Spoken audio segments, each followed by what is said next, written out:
주제별 발제가 있겠습니다. 첫 번째 주제 발제는 빅데이터 AI 정책 현황 및 추진 방향을 주제로 한국지능정보사회진흥원 이용진 단장님께서 발표해 주시겠습니다.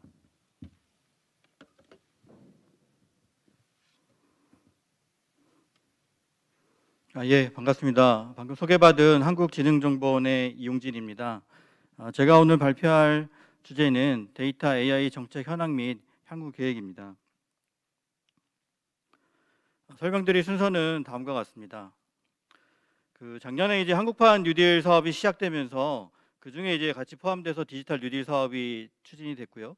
그 중에 이제 핵심 과제로 데이터 댐이라는 사업이 추진되고 있습니다. 데이터 댐이라고 하면 좀 생소하실 수 있는 분도 계실 텐데요. 공공과 민간에서는 굉장히 많은 데이터들이 만들어지는데 이런 것들을 하나로 모으고 또 표준화해서 가공 활용해서 더 좋은 인공지능 서비스가 만들어지게 지원을 하고요. 그런 걸 통해서 기존 산업을 혁신시키고 새로운 서비스를 만들고 일자리를 창출하는 게 전체적인 데이터 댐의 개념이라고 할 수 있습니다. 데이터 댐 사업 같은 경우에는 데이터 수집, 유통, 활용의 전체적인 가치 사슬을 활성화하는 사업입니다.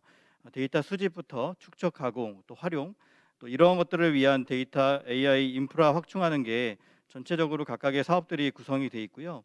오늘 설명드릴 내용들은 인공지능 학습용 데이터 구축이라던가 또 분야별 빅데이터 플랫폼 구축, 또 데이터 지도, 또 데이터 표준화나 품질 관련된 말씀을 드리려고 합니다. 주로 이제 저희가 하고 있는 데이터 AI 사업 추진 현황인데요. 오늘 설명드릴 사업은 주로 과기정통부에서 주관해서 하고 있는 사업들을 위주로 설명을 드리겠습니다. 빅데이터 플랫폼 및 센터 구축 사업 같은 경우에는 새로운 성장 동력으로 활용할 수 있는 16개 분야의 빅데이터 플랫폼을 구축하고 있습니다. 빅데이터 센터라고 하는 것은 주로 양질의 데이터를 생산 구축하는 그런 기관, 기업들이 되고요. 그런 기관, 기업들에서 만들어진 데이터가 이 분야별 빅데이터 플랫폼을 통해서 데이터가 분석, 활용되고 유통, 거래될 수 있는 그런 인프라를 제공한다고 보시면 될 것 같습니다. 작 19년에 저희가 10개 분야의 빅데이터 플랫폼과 100개 센터를 만들었고요. 작년에 20년에 6개의 플랫폼, 또 50개의 빅데이터 센터를 구축해서 현재까지 16개의 빅데이터 플랫폼과 150개의 빅데이터 센터가 서로 연계돼서 운영하고 있습니다. 또 이렇게 만들어진 데이터가 쉽게 이용자들이 검색할 수 있도록 데이터 지도 서비스를 통해서 쉽게 검색해서 찾아서 활용할 수 있게 지원하고 있습니다. 참고 자료이지만 조금 더 설명을 드리면 저희가 16개 분야 빅데이터 플랫폼은 교통, 금융, 문화부터 해서 디지털 산업혁신이라는 플랫폼이 있고요.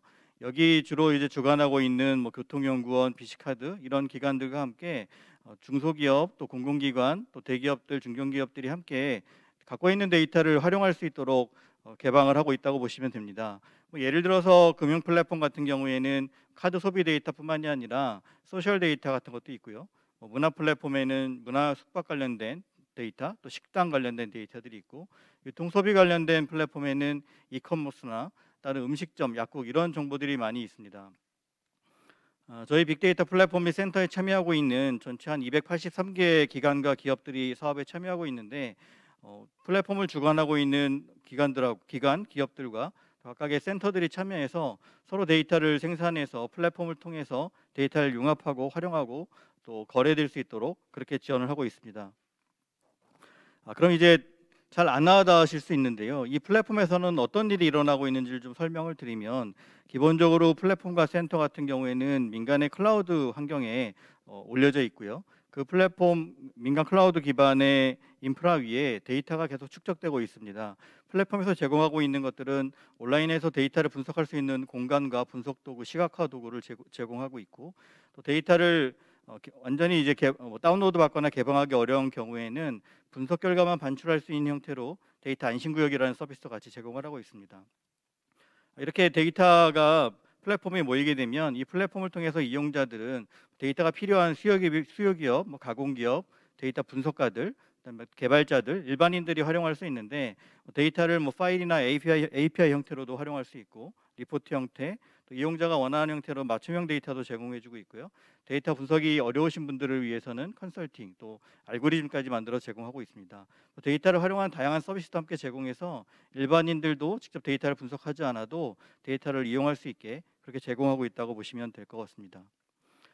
저희가 19년까지 시스템을 구축했고 주로 20년 2월 정도부터 본격적으로 플랫폼들을 운영했습니다. 작년 1년 동안에 한 2,500여 개의 기업과 기관들이 데이터를 다운로드 받아서 활용을 했고요. 총 8만 3천 개 이상의 데이터를 분석하고 활용하고 있습니다. 데이터 거래도 10개 플랫폼을 통해서 약 2,400건의 유료 데이터 거래가 발생을 했습니다. 그리고 이렇게 만들어진 플랫폼에 정부 지원으로 참여하고 있는 그런 기관들, 기업들 말고도 데이터를 내가 한번 공급해서 유통해 보겠다라는 기업들이 한 25개 정도 참여해서 이 데이터 때문에 민간 또 공공의 다른 기관들도 데이터를 계속 축적하고 있다고 할 수 있습니다. 이렇게 만들어진 플랫폼에 있는 데이터를 활용해서 다양한 분석에도 활용할 수 있고 저희가 새로운 서비스들을 만들 수 있는데요. 이런 것들을 한번 참고해 보시면 좋을 것 같습니다. 저희가 이제 또 데이터를 가지고 하는 사업 중에 주로 어떤 선도적인 서비스를 만드는 것들을 지원하는 사업이 있습니다. 데이터와 AI 기술을 활용해서 또 새로운 혁신적인 비즈니스 모델을 개발하거나 또 공익적인 데이터를 활용해서 기반의 어떤 선도 프로젝트를 지원하고 있는데 많이들 아마 기억하실 수 있는데 서울시에서 올빼미 버스라고 해서 심야 시대의 버스 노선도를 그 데이터를 분석해서 심야 시대에는 이용자들이 모여서 이동하는 경로가 낮 시간과 다르기 때문에 그런 것들을 가지고 분석했던 사업도 저희 플래그십 사업으로 했었고요. 또 예전에 질병관리본부랑 같이 했던 사업은 해외 유입 감염병을 차단하는 해외 로밍 데이터를 활용해서 해외 유입할 수 있는 감염병 차단하는 서비스도 만들었습니다.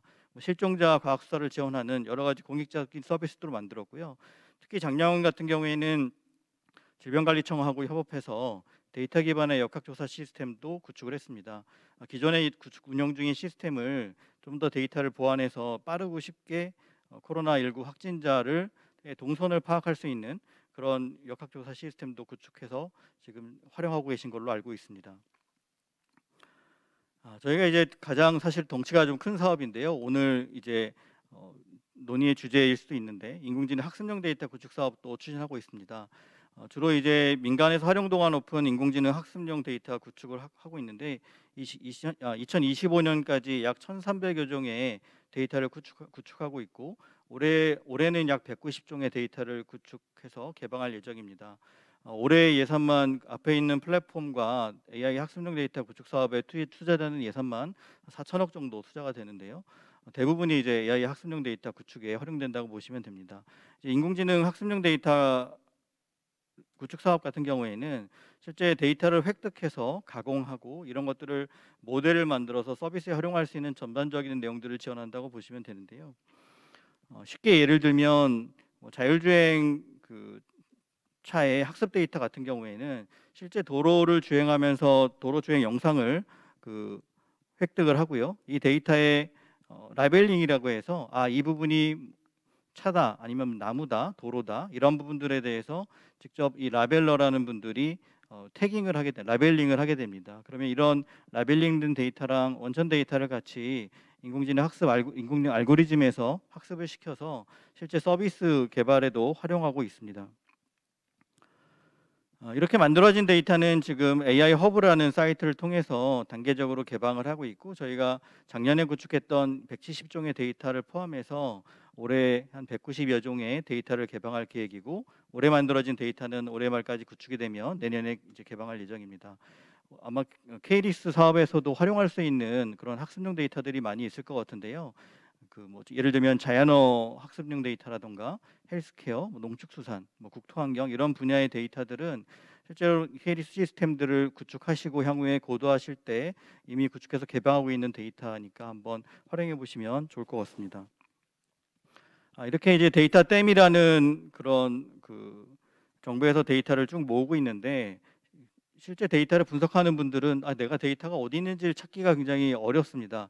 각 분야별로 16개의 빅데이터 플랫폼도 있고 각 부처, 공공기관, 민간에서 굉장히 많은 데이터 플랫폼들이 만들어지고 있는데 이런 플랫폼에 있는 데이터를 쉽게 찾기 위해서 저희가 통합 데이터 지도라는 서비스를 만들어서 20년 초부터 운영을 하고 있습니다. 이 사이트에 한번 돌아와 보시면은 정부에서 만들어지는 데이터들 또 민간 부분에서 개방하고 있는 데이터들을 찾아서 어느 위치에 가서 다운받아서 활용할 수 있는지 그런 것들을 통합적으로 분석할 수 있습니다. 제가 어떻게 마무리를 할까 고민을 좀 많이 했었는데요. 아무래도 이제 시기학 분야의 데이터 활용 방안과 관련해서 지금 오늘 이제 공동 포럼의 주제이기도 한데 위해정보 감시 체계를 어떻게 하면 앞으로 더 잘 만드실지에 대해서 한번 생각을 해봤습니다.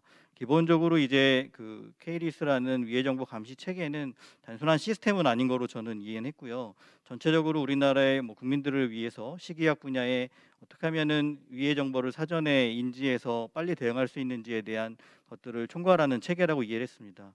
이렇게 하기 위해서는 정보 수집, 또 자료 분석, 대응하고 이런 것들에 대한 결과 피드백 활용을 통해서 계속 감시 체계를 고도화하는 게 중요하다고 생각하는데요.